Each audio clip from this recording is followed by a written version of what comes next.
Bismillahirrahmanirrahim. Assalamu alaikum everyone. I am Tanveer Akram and you are watching Tanveer Akram Academy. Welcome to the lesson number 3 of the correction of the sentences. आज के जो हमारे sentences हैं जो कि हम cover करेंगे वो आपकी कंप्यूटर स्क्रीन के सामने हैं। तो चलिए अपनी वीडियो को स्टार्ट करते हैं। It is 6 in my watch. मेरी घड़ी पर 6 बजे हैं। यहाँ पर हम ऑन भी लिखेंगे फिर भी गलत होगा, एट लिखेंगे फिर भी गलत होगा।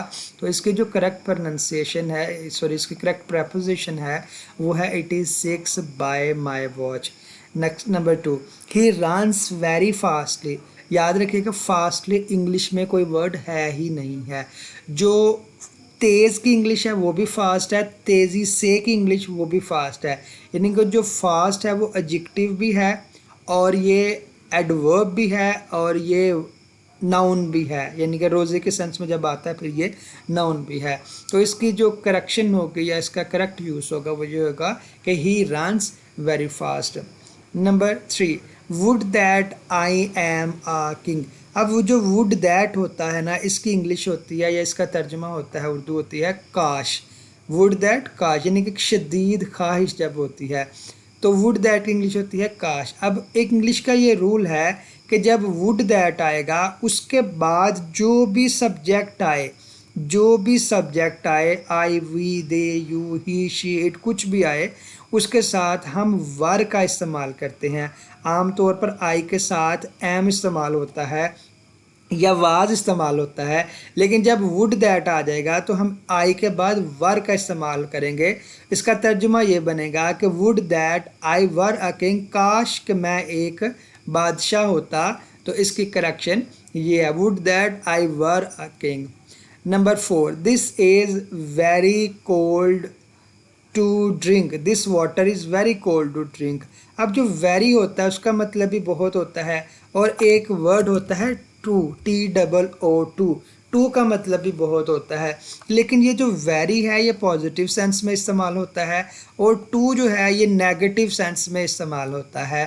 तो this water is very cold to drink के एक नेगेटिव बात हम कर रहे हैं कि यह पानी इतना ठंडा है कि पिया नहीं जा सकता। तो जब नेगेटिव की सेंस में आएगा तो हम वेरी नहीं लगाएंगे बल्कि क्या लगाएंगे, टू लगाएंगे।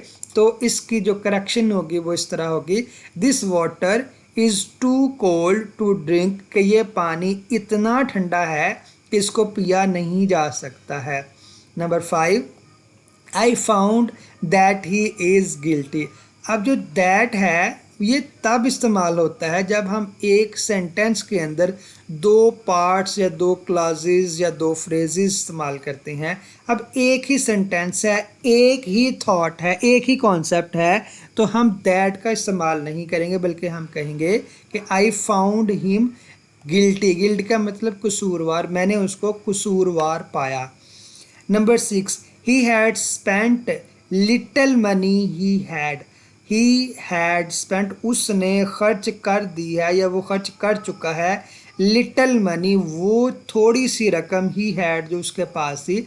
अब जो मनी है ये, सॉरी इसके स्पेलिंग सही कर लेंगे हम, मनी जो है जो उसके पास रकम थी जो थोड़ी सी थी, अब वो जो थोड़ी सी हमने उसको मखसूस कर दिया है। जब हम मखसूस कर देते हैं तो फिर लिटल के साथ हम THE दी लिखते हैं या दा जिसको हम बोलते हैं वो लिखते हैं। तो he had spent the little, अब द लिटल का मतलब वो मखसूस रकम है, उस मखसूस रकम की बात कर रहा है। तो जो आ लिटल, द लिटल और सिर्फ लिटल, इसका जो डिफरेंस है वो ये है कि जो आ लिटल है उसका मतलब ये होता है कि इतनी मिकदार जो कि ज़रूरत के लिए काफ़ी होती है, और जो लिटल होता है, सिर्फ लिटल होता है, उसका मतलब ये होता है कि इतनी मिकदार है, थोड़ी है लेकिन ज़रूरत के मुताबिक है, काफ़ी है। Number 7, there is a few milk in the jug. अब फ्यू जो है ये तब इस्तेमाल होता है जब आगे कोई काउंटेबल चीज़ होती है। तो मिल्क जो है वो काउंटेबल नहीं है, ये अनकाउंटेबल है। तो इसकी जो करेक्शन होगी हम कहेंगे there is a little milk, a little milk in the jug, jug में थोड़ा सा दूध है। जो फ्यू है ये काउंटेबल के लिए इस्तेमाल होता है और लिटल जो है ये अनकाउंटेबल के लिए इस्तेमाल होता है। Number 8, I he and you will help the poor. अब ज़रा इस सेंटेंस को हमने गौर से करना है कि यहाँ पर ही, आई ही एंड यू, ये तीन प्रोनाउन इस्तेमाल हुए हैं।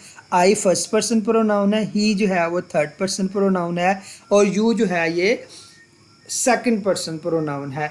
तो ये यानी कि फर्स्ट सेकंड थर्ड तीनों प्रोनाउन जो है वो यूज़ हुए हैं इस सेंटेंस में।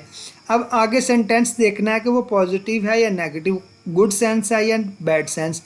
गरीबों की मदद करना गुड सेंस है, और जब गुड सेंस इस्तेमाल हो रही हो किसी सेंटेंस के अंदर और उसमें तीनों किस्म के प्रोनाउन हो, आई फर्स्ट पर्सन सेकंड पर्सन और थर्ड पर्सन, तो हम क्या करते हैं कि जो थर्ड पर्सन होता है जैसे कि ही है, ये दरमियान में ही आएगा, और जो यू है ये पहले आ जाएगा और आई इसकी जगह, यानी कि यू और आई इनकी जगह आपस में बदल दी जाएगी। और ये आपके सामने ये करेक्शन भी मैंने लिख दी है, you he and I will help the poor. अगर अच्छी सेंस है, अगर होता है विल नॉट हेल्प, तो फिर क्या होना था, आई पहले आ जाना था और यू एंड पर आ जाना था, ही ने दरमियान में ही रहना था। यानी कि पॉजिटिव सेंस के लिए हम आई को यानी फर्स्ट पर्सन को एंड पर रखेंगे, और नेगेटिव सेंस के लिए आई को यानी फर्स्ट पर्सन को फर्स्ट पर रखेंगे, और जो थर्ड पर्सन होता है वो हमेशा एंड पर ही आता है। पोजीशन सिर्फ पहले की और दूसरे की चेंज होती है। Next number 9, higher we go cooler it is. अब देखिएगा हायर भी है वो कंपैरेटिव डिग्री है, कूलर भी कंपैरेटिव डिग्री है। सेंटेंस एक है और दो कंपैरेटिव डिग्रीज इस्तेमाल की गई हैं, एक कूलर और एक हायर।